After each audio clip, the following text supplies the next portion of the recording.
Blood clotting factor पढ़ने के बाद ब्लड क्लोटिंग मैकेनिज़्म क्या होता है।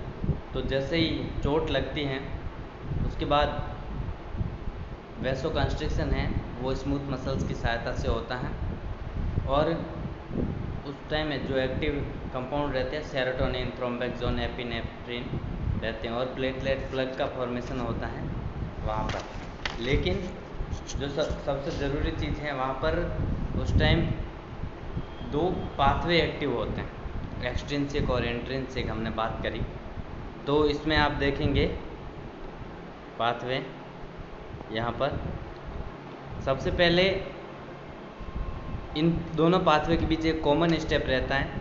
फैक्टर नंबर 10 जो होता है स्टुअर्ट फैक्टर, वो एक्टिव होता है 10A के अंदर, और वो आगे एक्टिव करता है 10A plus calcium plus plasminogen factor 3 और फैक्टर 5 प्रो एक्सेलरी। ये सब साथ मिलकर जो प्रोथ्रोम्बिन होता है उसको थ्रोम्बिन के अंदर कन्वर्ट करते हैं। प्रोथ्रोम्बिन फैक्टर नंबर 2 उसको थ्रोम्बिन में कन्वर्ट करेंगे, और थ्रोम्बिन है वो responsible for the formation of fibrinogen to fibrin. अब फिर यहाँ पर फैक्टर नंबर 8 होता है वो कन्वर्ट करता है फैक्टर नंबर 8 जो फैक्टर नंबर 13 होता है फाइब्रिनोजन स्टेबलाइजिंग फैक्टर, वो 13A के अंदर या एक्टिवेटेड स्टेज के अंदर आता है, और इसको फाइब्रिन को है वो स्टेबिलिटी प्रोवाइड करता है। फैक्टर नंबर 13 सबसे लास्ट में एक्टिव होता है, जो इसको फाइब्रिन का जो वहाँ पर प्लग का फॉर्मेशन हुआ उसको स्टेबिलिटी प्रोवाइड करता है। अब सबसे पहले बात करें हम इंट्रिंसिक पाथवे। इंट्रिंसिक पाथवे के अंदर यहाँ पर आप देखिए फैक्टर नंबर 12 होता है, और वो प्लाज्मिनोजन फैक्टर 3 की प्रेजेंस में एक्टिवेट स्टेज के अंदर आ जाता है सक्रिय अवस्था में, और वो एक्टिव करता है फैक्टर नंबर 11। फैक्टर 11 एक्टिवेट होता है, 11 एक एक्टिवेटेड स्टेज के अंदर आता है, और ये एक्टिव करता है फैक्टर नंबर 9 को। फैक्टर नंबर 9 एक्टिवेट होता है, और आगे फैक्टर नंबर 9 एक्टिवेट करता है फैक्टर नंबर कैल्शियम के साथ, और प्लाज्मिनोजन फैक्टर 3 के साथ, और फैक्टर नंबर 8 के साथ जुड़कर ये एक्टिवेट करता है फैक्टर नंबर 10 को, और 10A एक्टिवेट स्टेज के अंदर आ जाता है। उसके बाद जो कॉमन स्टेप हमने पढ़ा था यहाँ पर 10 एक्टिवेटेड स्टेज के अंदर आके कैल्शियम के साथ मिलकर प्लाज्मिनोजन फैक्टर 3 और फैक्टर 5 ये सब मिलकर प्रोथ्रोम्बिन को एक्टिव करते हैं, और प्रोथ्रोम्बिन थ्रोम्बिन के अंदर कन्वर्ट होता है, और थ्रोम्बिन है वो फाइब्रिनोजन को फाइब्रिन के अंदर कन्वर्ट करता है, और उसके बाद factor number 13 fibrin stabilising factor इसको स्टेबिलिटी प्रोवाइड करता है।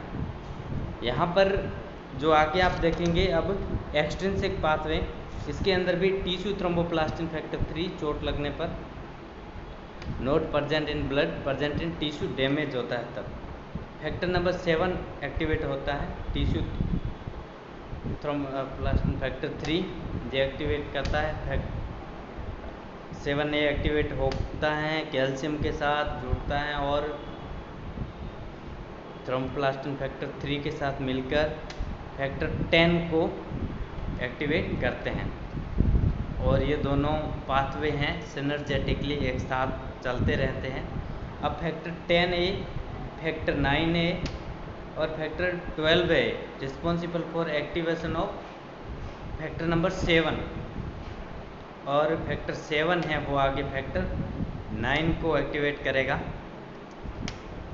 फैक्टर 9 जो रहता है यहाँ फैक्टर 8 है उसके हीमोफीलिया फैक्टर भी कहते हैं, जिसकी कमी से रॉयल हीमोफीलिया होता है। फैक्टर 9 हीमोफीलिया क्रिसमस जिसको हीमोफीलिया भी कह सकते हैं अपन।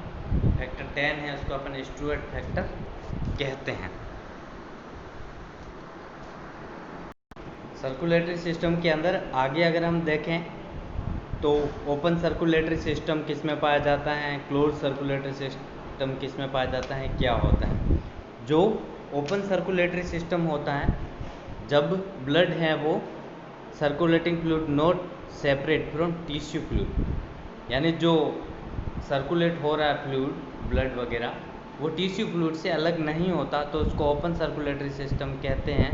क्लोज सर्कुलेटरी सिस्टम तब कहेंगे जब वो टिश्यू फ्लूइड और सर्कुलेटिंग फ्लूइड है वो अलग रहते हैं, क्योंकि क्लोज सर्कुलेटरी सिस्टम के अंदर जो ब्लड वेसल्स हैं वो पाई जाती हैं। Open circulatory system insect arthropods के अंदर हम पढ़ते हैं, और एनेलिडा के अंदर अर्थवर्म के अंदर हम क्लोज सर्कुलेटरी सिस्टम भी पढ़ते हैं, और आगे जो हायर एनिमल्स है उसके अंदर क्लोज सर्कुलेटरी सिस्टम है वो पाया जाता है। आगे हम बात करें slow process intermixing of blood with tissue fluid present, blood again enters through ostia for regeneration of oxygen. Vertebrate के अंदर रहता है क्लोज सर्कुलेटरी सिस्टम, और अर्थवर्म के अंदर रहता है। अर्थवर्म के अंदर जो हार्ट का काम है, डोर्जल वेसल्स एंड वेसल्स जो होती हैं वो हार्ट का काम करती हैं। आर्टरीज के बारे में हमने पढ़ा, ऑक्सीजनेटेड ब्लड को लेके जाने का काम करती हैं। दूसरा हम फिशेस के अंदर देखें तो यहाँ पर भी pressure is lost to the gill level, और ब्लड की इंटरमिक्सिंग होती रहती हैं, क्योंकि ज़्यादा डेवलप इसके अंदर ब्लड जो हार्ट है वो नहीं होता, एक वेंट्रिकल्स होता है और एक एट्रियम होता है। फिर लंग फिश के अंदर देखें, क्योंकि फिश के अंदर 2 चैम्बर्ड हार्ट रहता है, एक एट्रियम और एक वेंट्रिकल, इस वजह से इंटरमिक्सिंग ऑफ ब्लड होती है। लंग फिश लिंक होती हैं फिश और एम्फीबिया के बीच, और लंग फिश के अंदर 3 चैम्बर्ड हार्ट रहता है। आगे हम देखें एम्फीबियन के अंदर भी 3 चैम्बर्ड हार्ट रहता है। और जब हम आगे जाते हैं, एम्फीबियन के अंदर भी 3 चैम्बर्ड हार्ट है। लंग फिश, रेप्टाइल्स के अंदर, क्रोकोडाइल्स के अंदर 4 चैम्बर्ड हार्ट है, हम उसको पढ़ते हैं पहली बार। क्रोकोडाइल्स के बाद जो पार्शियली 4 चैम्बर्ड होता है, मैमल्स के अंदर 4 चैम्बर्ड हार्ट की हम पूरा अध्ययन करते हैं। और मैमल्स के अंदर जो ब्लड सर्कुलेशन का प्रोसेस है वो हम पढ़ेंगे अच्छे से। हमारे अंदर 4 चैम्बर्ड हार्ट रहता है। 4 चैम्बर्ड हार्ट के अंदर right atrium, right ventricle, left atrium और लेफ्ट वेंट्रिकल रहते हैं।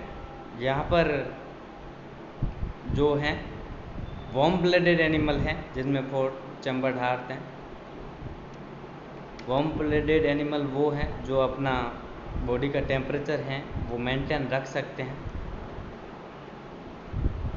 अगर हम यहाँ पर देखें तो ब्लड सबसे पहले सुपीरियर वेना कावा से, जो ऊपरी अंगों से, और इन्फीरियर वेना कावा से राइट एट्रियम के अंदर प्रवेश करता है। वहाँ पर ट्राइकस्पिड वॉल्व होता है, उसके थ्रू ब्लड जाता है राइट वेंट्रिकल के अंदर, और राइट वेंट्रिकल से पल्मोनरी वॉल्व के द्वारा ये पल्मोनरी आर्टरी में जाता है।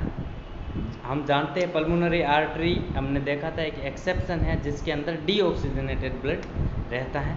अब ये डीऑक्सीजनेटेड ब्लड पल्मोनरी आर्टरी या फुफ्फुसीय धमनी के द्वारा फेफड़ों में जाता है। फेफड़ों से शुद्ध होकर के लेफ्ट एट्रियम के अंदर प्रवेश करता है, वहाँ से लेफ्ट वेंट्रिकल में जाता है, और फिर आयोटा, और आयोटा से पूरी बॉडी के अंदर ये सर्कुलेट होता है।